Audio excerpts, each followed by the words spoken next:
Halo teman-teman, kali ini aku mau nyampein materi yang ada di konsep dasar IPA tentang besaran dan pengukuran. Yuk langsung kita pahami.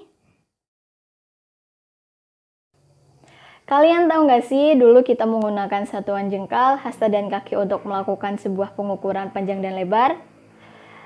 Tapi pengukuran tersebut justru menimbulkan banyak kesulitan karena kita juga perlu mendefinisikan satuan tersebut.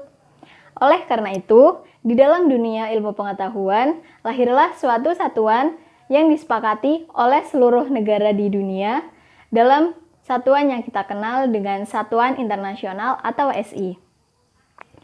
Sesuatu yang dapat diukur dan hasilnya dinyatakan dalam satuan disebut dengan besaran fisika.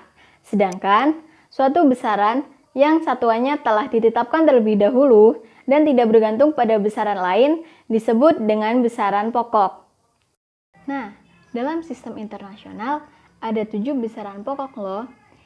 Ada panjang yang satuannya meter, massa yang satuannya kilogram, waktu yang satuannya sekon, kuat arus listrik yang satuannya ampere, suhu yang satuannya Kelvin, jumlah zat yang satuannya mol, dan intensitas cahaya yang satuannya kandela.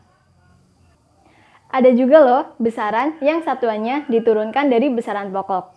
Besaran ini biasa kita kenal dengan besaran turunan. Contohnya pada luas. Luas memiliki rumus panjang dikali lebar. Pada panjang memiliki satuan meter yang dilambangkan dengan huruf M dan begitu pula dengan lebar, sehingga dihasilkan satuan dalam luas yaitu meter persegi. Selain itu, kita juga bisa mengubah suatu satuan ke dalam satuan yang lain. Hal ini disebut dengan konversi. Contohnya, dalam 1 jam sama dengan 3.600 detik. Dan dalam 1 hari sama dengan kurang lebih 86.200 detik.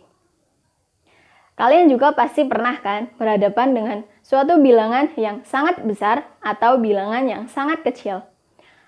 Untuk menyelesaikan permasalahan ini, disusunlah bilangan yang terdiri dari bilangan ilmiah yang disebut dengan notasi ilmiah.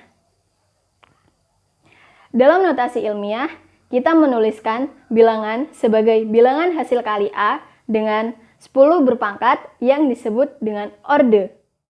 Besaran fisika juga dapat dinyatakan dalam dimensi yang menggambarkan suatu besaran terdiri dari besaran lainnya, seperti panjang dengan dimensi L, massa dengan dimensi M, waktu dengan dimensi T, kuat arus listrik dengan dimensi I, suhu dengan dimensi theta, jumlah zat dengan dimensi N, dan intensitas cahaya dengan dimensi J.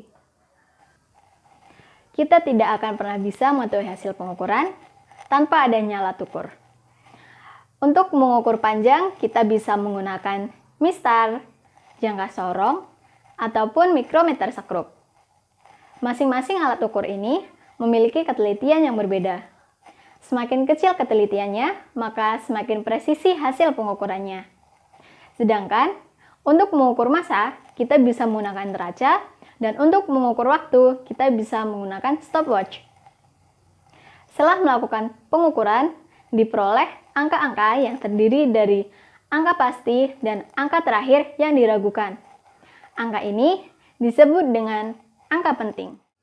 Pada dasarnya, pengukuran tidak akan menghasilkan nilai yang benar. Artinya, sebuah pengukuran selalu mengandung ketidakpastian. Ada ketidakpastian pengukuran dari hasil percobaan, pengukuran mutlak dengan dilambangkan dengan delta X, dan pengukuran relatif.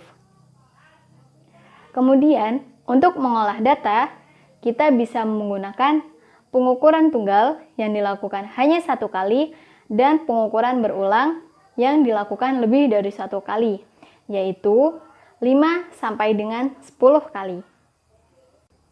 Dari materi besaran dan turunan kali ini, kita mendapatkan poin-poin pentingnya, yaitu satuan internasional, besaran pokok, besaran satuan, konversi satuan, notasi ilmiah, dimensi satuan, dan alat ukur yang kita gunakan dalam pengukuran. Dalam video ini, kita masih sama-sama belajar kan? Jadi, kalau ada materi yang aku sampaikan kurang tepat, Bisa dong kalian tuliskan di kolom komentar. Sekian dari saya, sampai jumpa dalam video selanjutnya. Salam pendidikan.